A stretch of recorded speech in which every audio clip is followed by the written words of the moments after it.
up on Baseball Tonight. It's Sunday, a great day to play games of all sorts. To play footsie, to play caps and robbers, or just blow a bubble. Remember, neatness counts. The Giants' Killer Bees try to continue their role on the mound and at the plate.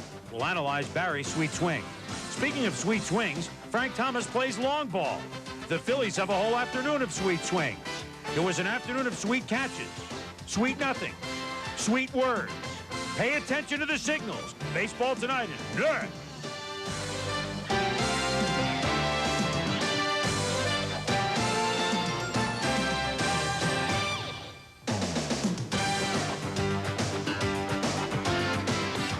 That's us. Hi, I'm Chris Berman. Welcome to the Sunday edition of Baseball Tonight. With me, the manager of the New York Mets in 1995, Ray Knight. You know, just going out on a limb here on the show, which, if he's the 95 manager, means you're still undefeated, my man. Speaking of undefeated, John Burkett of the San Francisco Giants has catapulted to a start perhaps even more impressive than his team's.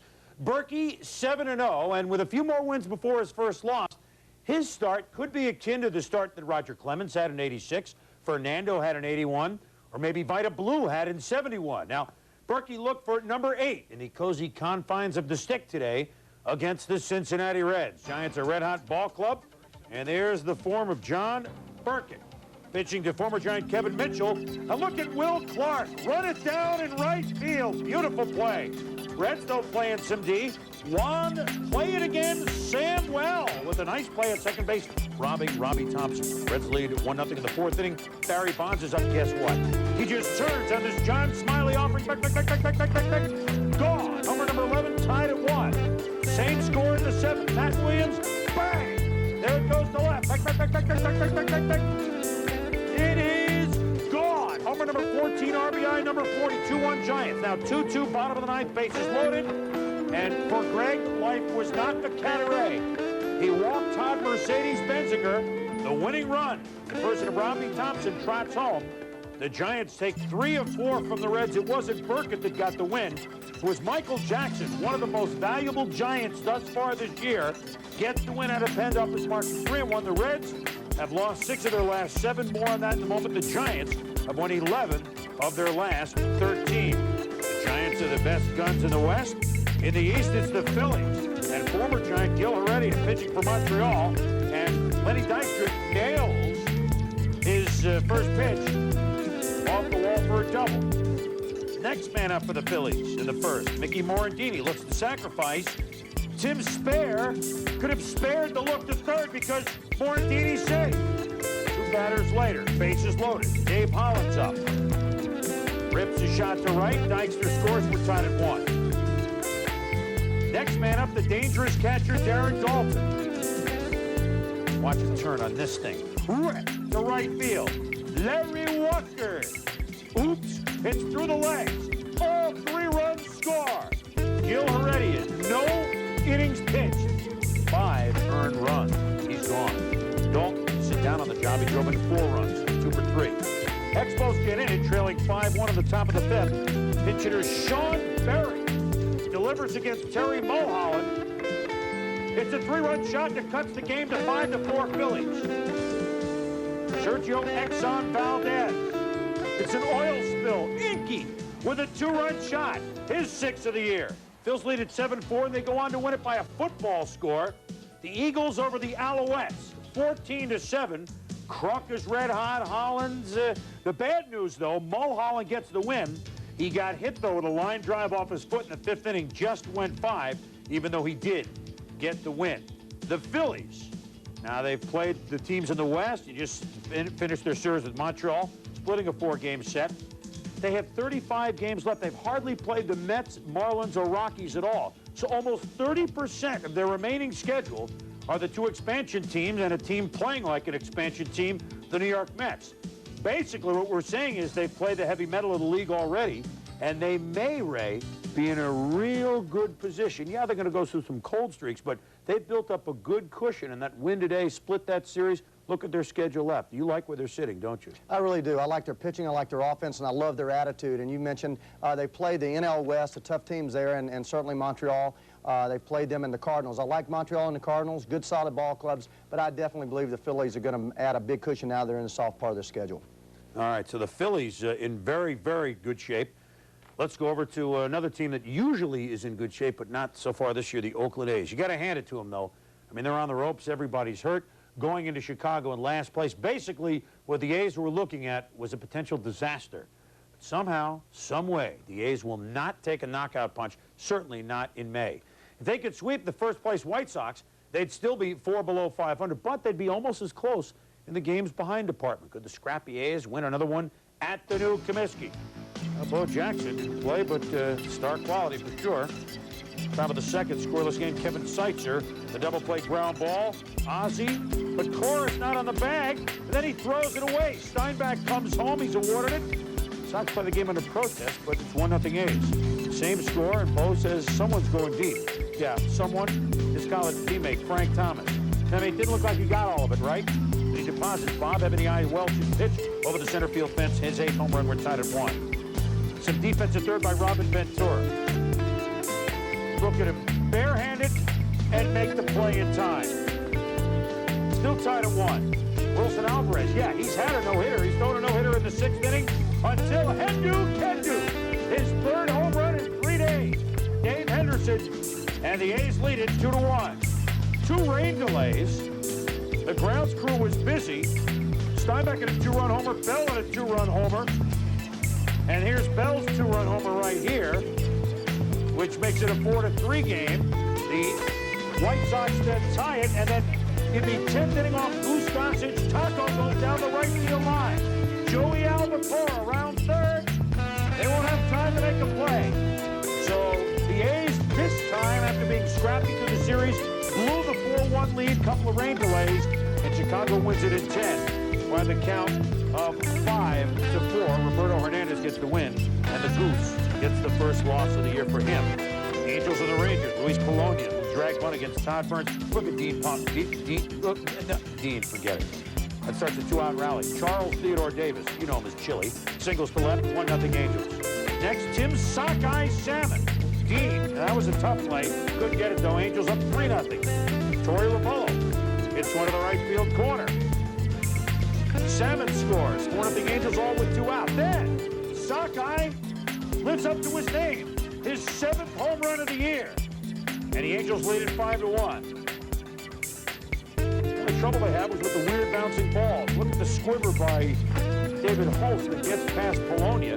Holtz had a pair of triples. He can fly, but in this game, California behind Salmon's career high 4 RBIs beats Texas 6-2. Julio Valera in his first start of the year gets the win, and Gray comes on for the last couple of hours. Plenty to come on this edition of Baseball Tonight, including who's hot and who's not. We always check those out on Sunday. A true MVP in baseball, the top talent scout in talent-rich Puerto Rico, and plenty of highlights. Trying to keep the balls the Tigers hit in the park can be a trying experience. We'll show you why.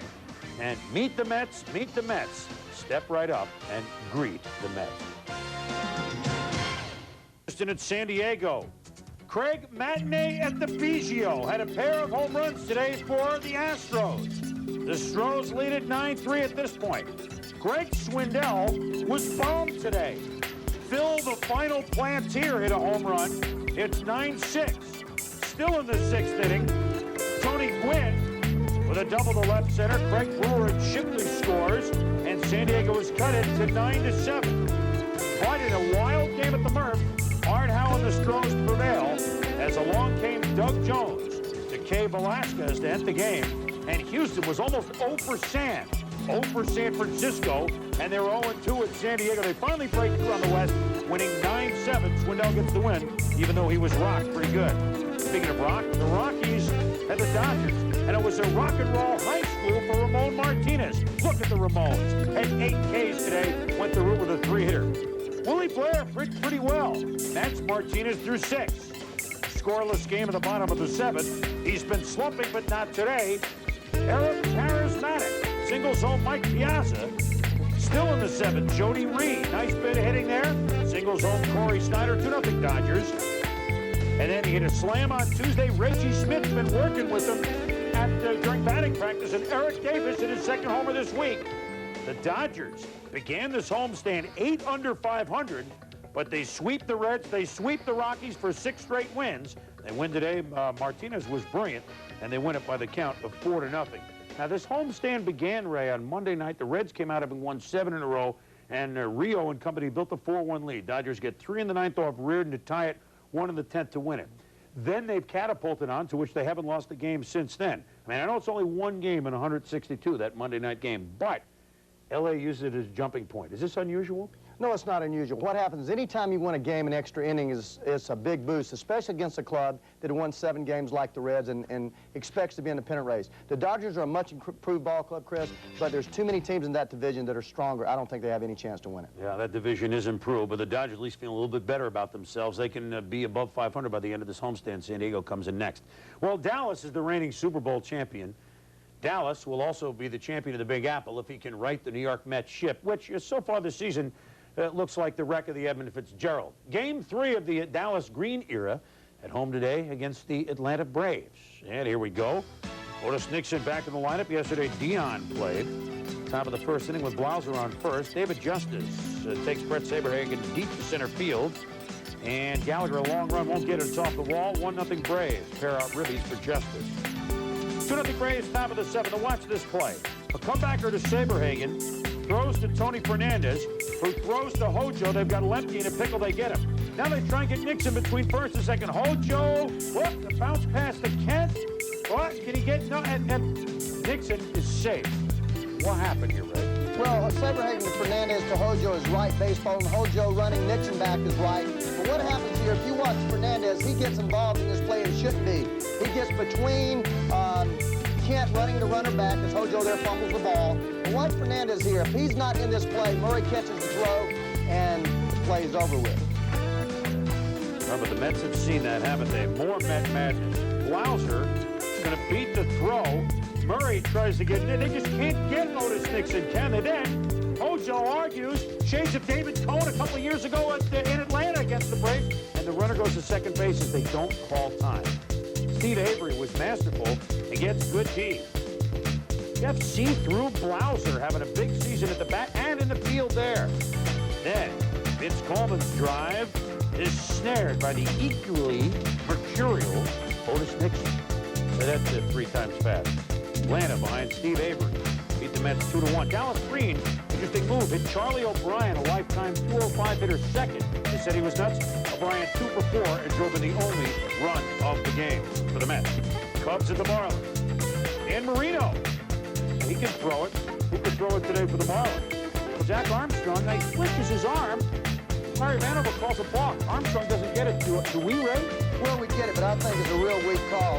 What the rules state is you start your right arm toward the ball, it's a balk, and it's a deception. But watch his right arm here. He's taking the sign, he just moves it a little bit. To me, that's not moving toward the baseball. They call a balk. I think it's a very weak call.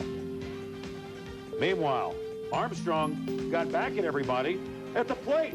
A base hit to right. Scores Renteria and Arias, and the Marlins lead it 2-1. Frank Castillo on third in the 60th. Mark Grace to Jeff Conine, the Barbarian. Fires home, and they nail him. Santiago with the tag. Bases loaded. Heathcliff Slocum walks home. Conine. Armstrong scores a run. 3-1 Marlins. They lead it 4-2 in the ninth. Hey, this is an expansion team, folks. Brian Harvey now has 14 saves. We're not even at Memorial Day. 14 saves in 15 tries, and our Marlins win their first series ever at Joe Robbie Stadium. They beat the Chicago Cubs by count of 4-2. Armstrong retired 12 straight at one point. Cards and the Pirates. Jimmy Leland, the Pirates bubble burst. Well, kind of. Look at Carlos Garcia play some second base and flip to Jay Bell. No bubble bursting there. Now watch Bell excel at short. Flip to Garcia. They turn a 6-4-3 DP. Pirates lead it 2-1. Stan Belinda on the ninth to try and preserve the lead. Gerald Perry is at first. Belinda with the pitch. Perry. No, he steals second, and good night, sweet prince. Tom's throw goes into center field. Perry goes to third. Bernard Gilkey to check swing tapper. No play made. Watch what happens at first. Bang! And the Cards take a 3-2 lead. Bottom of the ninth, though. Leadoff hitter Kevin Young against Lee Smith. Back. Gone off the facade. Tied at 3. Top of the 10th. Ozzie at third. Rod Brewer. Shallow fly to right. Orlando Merced. 1, 2, 3. Too many hops. Cards lead at 4-3. It's not Danny and the Juniors. That's at the hop. Bottom of the 10th. Don Slothfliner is snared by Todd Zeal. But what a wild 9th and 10th inning there as St. Louis comes back to defeat the Pirates 4-3. Remember last year, the Pirates beat the Cards 15 of 18 times. So the fact that the Cards took 2 and 3 in this series is big news for Joe Torre and company.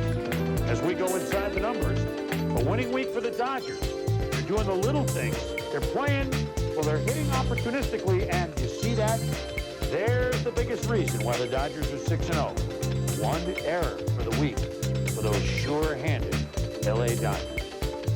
When we return, remember the Alomar. Robbie and the Jays try to keep the Twins in a dive. We'll be back. Tigers at the Tribe. Cecil and Albert Bell. Homers? Yeah, you got it. Here we go. Cecil, top of the 4th inning. Off of Matt Young. Deep to left. Back. Gone. Homer number 8. Bottom of the 4th. 3-0. You give Albert Bell a green light? Yeah, I guess so. Against Mark Cigarette Lighter. Homer number 15. 2-1 game. Next man at Paul Field Sorrento. Having a big year. Back. Serves up a homer number 9. We're tied at 2. Same score, top of the 6th. Felix, the catch. The wonderful, wonderful catch. Although Fermin gets clipped by Kenny Lofton, they both fortunately were okay. 4 spills for the Tribe. Jeff Treadway leaps and falls over Skeeter Barnes. John Hirschbeck calls him out. But no defense against this. Mickey Tettleton. Opposite field job for him again. Lofton gives it a shot, can't get it. Homer number 9 for Tettleton. Detroit's won 5 of 6. Matt Young now over 2 years since his last win, May 20th, 1991. Twins at the Jays. Scotty Erickson pitched well today. Here he is against the leading hitter in the American League, John Olerud. The shot deep to center field. But what a jump Kirby Puckett always gets on the ball, and he's there. Some more defense. It's almost Indy 500 time. Pat Mears with a racing car-like stab and throw. Good defense by the Jays. In center, you know that is Devo. Snaring the blooper by Dave Winfield. Here's a weird play. Herbeck stays with the ball at first. Throw to Erickson, though. Alomar is safe. White tries to score. He's out. Good play by Erickson. Only 1 run scored, 1-0 Jays. Fettuccine Alfredo Griffin. Of all folks that drive to right center. Scores Darnell Cole. 2-1 Jays. Trouble for the Jays in the 8th. Bases loaded, 3-2 count. Dwayne Ward gets Dave Winfield to pop it up and end the threat. So Ward, 11th save. Pat Hankins, 7 2/3 to up his mark to 6-2. A sweep for the Jays. Erickson pitched very well but lost. Minnesota has now lost 7 straight games. They're in the basement in the AL West. We saw John Olerud early. We saw Barry Bonds again. They're both swinging the bat. They lead the league in hitting, Ray. They're both lefties. Are there any other similarities between the two in their stroke? Well, there are. Like you said, they're leading the league. The only guys hitting 400s, and we have them illustrated today, Chris. 2 very good hitters. You're going to see here Bonds likes the ball down and in. He'll really kill you. Pull 75% of the balls he hits. Olerud up and away. Hits the ball up the middle, 80%. Bonds, a little bit more crouch. Olerud almost straight up. Bonds is closed at the plate. You see he's right on top of the plate with his front foot closer. Olerud has moved away from the plate this year. So there are some similarities, but there are different. What's their hands? Bonds' hands, really a lot of movement in his hands before he hits. He moves his hands down more than he does back, almost jacks the bat. As a result, his shoulder stays on the ball, his foot opens up a little bit, but his head stays on the ball. Olerud, very flat bat, no movement, tries to stay on the inside of the baseball. As a result, it's a lot of balls the other way, but his hands go directly back. Look at the hands of Barry Bonds. A lot of movement. He drops his hands, stays on the ball, and hits the home run on a pitch down and away. Olerud takes his hands back, head on the ball, hits the ball hard the other way. A lot of similarities. Bonds is more power. Olerud, a lot of line drives the opposite way. Well, both of those guys obviously very high draft picks when their years came up. And funny we mentioned the draft, Ray, because the draft of amateur players is less than 2 weeks away. Now, in recent years, No area has produced more young stars than Puerto Rico, and no scout has been more productive than the Giants' Director of Latin American Operations, Luis Rosa. Steve Cyphers has more.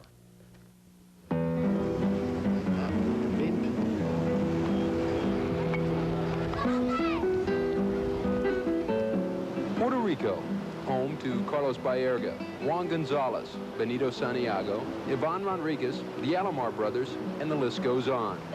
They are some of baseball's brightest stars, proof that Luis Rosa is one of baseball's brightest and most envied scouts. 7-0. I could count them maybe, you know, like that. Put 3 fingers out and maybe count who are my real good friends within the scouting system. But they respect me. They respect me, and many of them know that their jobs were here because I opened up a market. Puerto Rico was quiet. He has 3 Rookies of the Year to his credit. Of the 70-plus players he signed in Puerto Rico, 21 have played big league ball. His success rate throughout all of Latin America is more than 25%, a rate 5 times better than the average, a rate Rosa can't explain. They come and ask me, Louis, what is it? What is it that you see? It is just something natural. You look at it, you see it, and you say it's there. He has to show me something that I've seen in a major league or a top major leaguer. At one point, that guy will show it to me. I watch his reactions, and at one point, boom, the flashback comes right in. I saw that somewhere. Velasquez definitely has what we call the regular major league strong arm. Okay. Automatically, when you are a good runner and you have a strong arm, you're already in the prospect category, because the other things, which is fielding, which is batting, and the power, which are the other 3 categories, we can teach you. But we cannot help you if you don't have a strong arm, and we can't help you if you can't run. Until recently, spotting a prospect was only part of the job. When Puerto Rico was a non-draft territory, everyone was a free agent, so negotiating a deal and signing the player was also important. And Rosa's ability to romance those prospects, his peers say, was Rosa's gift. If you want to call it, Carlos Baerga. I go, the mother's not home, she's at a religious service. I wasn't going to go anywhere else, so what did I do? I go to the church. I heard a great sermon. Everything else in between, they had like a little cut in between sermons. I tell the mother, will you please step outside with me? And right on the back of the card, there you go, she signed the, signed the contract. So that was the way that we did it. When Major League Baseball brought the draft to Puerto Rico in 1990, it kind of took the fun out of it for Rosa. Now he has to wait for the Giants to make a draft selection before he can step in and close the deal. It used to be that he could hunt down a prospect anytime, anywhere, and sign him on the spot. There weren't as many rules then. And the rules that were there were subject to Rosa's interpretation. Let's say I have followed them as close as I could. I mean, I have never broken any. I have just, there's the Luis Rosa rule, and there is a Major League rule. And as how far does the Luis Rosa rule go? Well, somewhere near the professional rule. Rivals say he broke rules, beginning with the hiding of prospects to keep them from signing with someone else. No, I didn't hide them. No, they went on vacation. They called and they had something, and there's a big feast or somebody was getting married. I mean, there were so many weddings, I couldn't remember who was getting married. See, he moves very nicely towards his glove hand, okay? Uh-huh. So that's because of the draft, Rosa no longer has the freedom to sign the number of players he used to, and he doesn't like it. For him, the frontier is shrinking. But he still has the non-draft territories in Panama, Venezuela, and the Dominican Republic. And he can't wait for the day Cuba opens its doors. At that time, I will be on that little either Avis or a 1950-some car, whatever it is, but I will be going through those roads, and I'll be going out there and trying to look for that guy that I really want. Así que gracias de nuevo y estaremos en comunicación. Okay, señor? We'll do it. That guy, that 17-year-old sensation, is all Rosa's ever wanted. He sacrificed a marriage and a close relationship with his only child, a daughter, in search of that guy. But it is because of that search that baseball discovered one remarkable scout. I consider myself to be in the history of the game, if not the best, one of the best.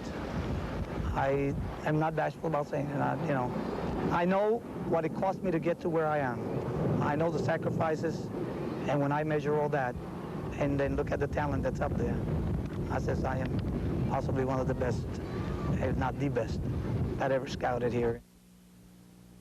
All right, Ray, now's the Phil Donahue portion of our show. We get to go out and interact with our studio audience. 3 things you know that a scout is looking for: someone with speed, someone that hits for power, and someone that throws very well, has a good arm, because you can't really teach all those things. Now, if you're a scout, what things are you looking for in a prospective ball player? Well, Chris, I look for actions, and by actions I mean the softness of a guy's hands. When there's a ground ball hit, how the ball comes to you and how the guy gives with his hands, not stiff hands on fly balls, softness. Also arm action. When a guy gets rid of the ball, how he throws the ball and just really releases with a nice fluid over-the-top motion. Guys cannot throw like this or like this and do anything but maybe pitch, but as a young player, you get a stronger arm if you've got a nice...